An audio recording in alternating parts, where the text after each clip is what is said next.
One laugh just cost you everything. I used to be a senior VP at Solon Trust Bank, pulling in big checks, top floor office, the whole package. I thought I'd won the game. Then one random Tuesday, I'm covering the service desk when this scruffy guy strolls in wearing ripped jeans and a faded hoodie from Target. He looked like he hadn't stepped inside a bank in years. The lobby was packed with our regular crowd, executives in tailored suits shouting about mergers and buyouts into their phones, dripping with money and smugness. The place smelled of cash and ego. The man came up to my desk and said he wanted to invest. I figured he was lost, maybe looking for a credit union or some state office. I asked how much he wanted to put in. $170, he said, dead serious. I couldn't help it. I burst out laughing. My voice bounced off the marble walls, cutting through the hush like a fire alarm. Heads turned. The guard by the elevator stared. Young execs at nearby tables chuckled into their hands like kids at recess. I stood up with a dramatic bow and said, "Ladies and gentlemen, we've got a big spender. Reed Lawson is here to invest his pocket change."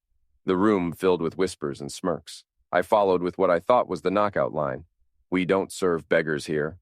Suddenly, silence. Not the easy kind, but the tense stillness before a storm, when even the birds go quiet. The man just smiled. Not mad, not ashamed, just calm. He gave me a slow nod, like I'd told him tomorrow's weather, then walked out. I felt great, like I'd put him in his place. Except I hadn't. I was dead wrong. About 20 minutes later, Martin from Risk Management rushed into the break room where I was retelling the story, waving my coffee cup like a prop. He looked pale, eyes wide, laptop hugged to his chest. "Mira," he said, his voice trembling. "What did you say to a man named Reed Lawson?" I shrugged. Told him it was some random guy trying to invest lunch money, maybe homeless. Then Martin's screen went crazy with alerts, chimes pouring out like a slot machine jackpot. Withdrawal, account 47291. Liquidation, transfer protocol. K. Ramil Holdings. It turned out Reed Lawson was the lead name on every single account tied to Redbridge Equities. That morning, Redbridge had ordered the full pullout of their holdings from our bank. $8.5 billion, wiped out in one day. The man I mocked as a pauper was K. Ramil, one of the most secretive billionaires in the nation. For years, he'd been our top client, hidden behind layers of shell firms and outside custodians, and none of us had a clue. Solon Trust had been pocketing $15 million a year in fees from the very accounts tied to that pauper. Here's the cruel twist. Reed used to be my husband. You read that right. 5 years back, I left him because he was only a construction hand with rough palms who couldn't even take me out to a decent dinner. I packed up half the furniture, drained most of what little we had saved, and walked away with every bit of faith he had left in people. I even scribbled a note saying I couldn't spend my life waiting for him to matter. Smooth, right? I even took the coffee pot, which probably hurt him more than losing me. What I didn't know was that right after I walked, he inherited $3 million from his grandfather, a rail worker who had spent 4 decades slowly buying land lots and investing in tiny firms no one else cared about. Instead of blowing the money on cars or parties like most folks would, Reed vanished for half a year, holed up in a cramped flat above a Chinese diner in Queens, and taught himself finance. He tore through books on Warren Buffett, Ray Dalio, every investor who ever made a fortune.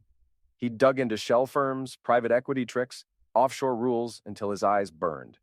He mastered the art of being unseen while pulling huge strings in the open market. That's when K. Ramil came alive. His middle name Kendrick and his grandma's family name flipped backward. Clean, sharp, foreign-sounding, like a nobleman in a spy tale.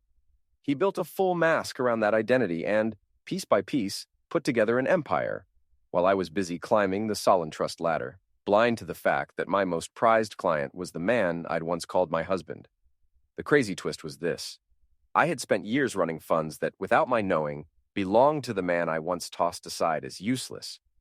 Every raise I earned, every title I gained, every pricey outfit I bought was partly fueled by money tied to Reed Lawson, the same Brooklyn builder I dumped for being a failure.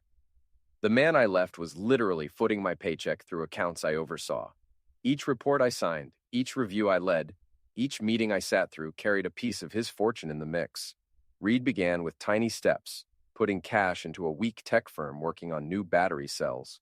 When Tesla exploded, that company had already secured a supply deal. Then he jumped into clean energy, pill startups, and real estate spots no one else cared about. While I was busy playing office games and entertaining clients, he was building real value and real wealth. The genius of K. Ramil was that no one linked him to Reed Lawson, the blue-collar husband I had written off as nothing. Here's the sharp edge. Half of Ramil's giant fortune was parked at Trust, hidden through shells and third-party fronts.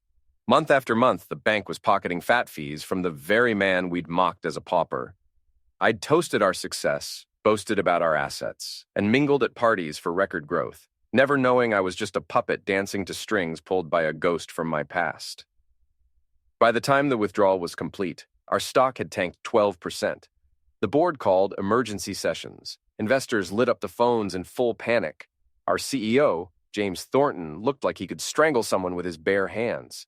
From Europe to Asia to the U.S., Reed's lawyers pushed through a sweeping liquidation that left Solon Trust scrambling to plug holes across every time zone.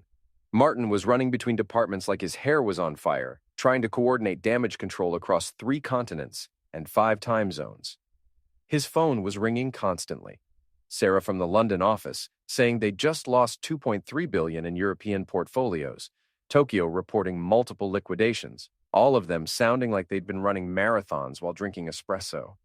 The legal department was frantically searching for loopholes, some technicality, some Hail Mary that could stop the bleeding. But Reed's lawyer, Ida Moreno, was too good. Every document filed correctly, every notice period observed, every regulatory requirement satisfied, down to the last comma. The beautiful thing about what was happening was its simplicity. No complex schemes, no insider trading, no regulatory violations that would bring federal investigators sniffing around. Just a straightforward business decision made by a client who no longer felt valued by his service provider. Pure capitalism. Vote with your wallet, and when your wallet has $8.5 billion in it, your vote carries serious weight. When you need to dump several $1 billion worth of assets in a matter of hours, you don't get to be picky about timing or market conditions. You sell at whatever price you can get and hope the bleeding stops before you hit an artery. The fund managers were scrambling to liquidate positions without crashing the prices of stocks they were selling. It was like watching someone yank the bottom card out of a house of cards. The emergency protocols were in full swing. The mahogany boardroom on the 42nd floor looked like a war room during the final days of a losing battle, covered with laptops, tablets, printed spreadsheets, and enough empty coffee cups to caffeinate a small army. Patricia Wells, our CFO, was frantically scribbling calculations on a legal pad. David Chong from Client Relations kept checking his phone like he was expecting a miracle. Then Reed showed up to the boardroom himself. I'll admit he'd put more effort into his appearance. Still no $1,000 suit, but he'd swapped the hoodie for a clean button-down and thrown on a sport jacket from Men's Warehouse. Same jeans, though. The reaction was immediate and electric. My face went white as fresh snow, mouth falling open like I'd seen a ghost walk through the wall. Thornton started to stand, then seemed to remember he didn't know who the hell Reed was supposed to be. Reed took the empty chair at the head of the table, the one usually reserved for Thornton during board meetings. Nobody stopped him. He pulled out a manila folder and slid transfer authorization forms toward the center of the table. This morning, I came to your bank as Reed Lawson, construction worker, hoping to make a small investment in a company I believe in, he said calmly. I was treated like garbage by someone who should have known better. This afternoon, I'm here as K. Ramil, founder of Redbridge Equities, to formally notify you that we're terminating our business relationship. Thornton tried to salvage it, talking about appropriate disciplinary action and compensation for the inconvenience. Reed just smiled and said, $15 million. That's what Solon Trust made in management fees from my accounts last year. Not bad for managing the money of a beggar, wouldn't you say? I made a sound somewhere between a whimper and a gasp, staring at the documents like they were written in ancient hieroglyphics. Reed walked around the table to where I was sitting, hands shaking as I processed the numbers.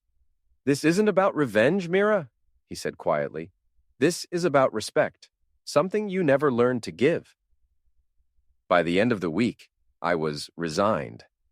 Corporate speak for fired, but we're letting you keep your dignity on the way out. Blacklisted from the entire industry. No one would touch me after word got out that I'd insulted a billionaire client and cost my bank their whale account. The Financial Tribune ran a front-page story about Solon Trust's public apology. The headline read, Solon Trust issues public apology following client incident. and they actually named me in the article. The bank also announced the resignation of Senior Vice President Mira Glenmont, effective immediately. Miss Glenmont had been with Solon Trust for 7 years and was considered a rising star in the organization's client relations division. Resigned. In the corporate world, that usually means fired, but we're letting you save face. The same newspaper that used to feature me in Rising Stars of Finance pieces was now documenting my professional self-destruction. But here's the kicker. Reed wasn't some vindictive a-hole seeking revenge. Turns out he came to our bank that day wanting to invest that $170 in some environmental startup called Greenleaf Solutions. Some kid from Brooklyn who figured out how to turn food scraps into biodegradable packaging. Real smart kid who reminded Reed of himself 20 years ago, when he still thought the world owed him something. Reed had been following their progress for months, watching them bootstrap their way through prototype after prototype, living off ramen noodles and hope, probably as a test of our customer service, to see if we'd treat a small investor with the same respect as our whale clients. I failed that test spectacularly, but the real gut punch came later when I found out what Reed did with the money. He didn't buy a yacht or a private jet or any of the stupid crap most billionaires waste money on. He put all $8.5 billion into something called the Community Futures Fund through Meridian Community Bank, a small institution that specialized in microloans and neighborhood development projects. The kind of place that operated out of a converted Victorian house in a working-class neighborhood where kids still play stickball in the streets and old-timers sit on stoops arguing about baseball. Maria Santos, Meridian's president, was a former social worker who'd gotten tired of watching good people get turned down for loans just because they didn't have perfect credit scores or trust fund collateral. She'd started the bank with the radical idea that character mattered more than quarterly profit margins. Reed's meeting with her lasted exactly 47 minutes. He walked in as Reed Lawson, construction worker with a crazy idea, and walked out having committed the entire $8.5 billion to something designed to actually help people. Reed was supporting exactly the kind of people I called beggars. Kids getting scholarships for families whose parents worked 2 jobs just to keep the lights on. Small business loans for single mothers starting catering businesses. Housing cooperatives, sustainable startups run by people who shop at thrift stores and drive cars older than their employees. Real crap that actually helps people build something meaningful instead of just padding quarterly reports. And get this, he made sure exactly $170 gets donated every month to 500 different scholarship accounts.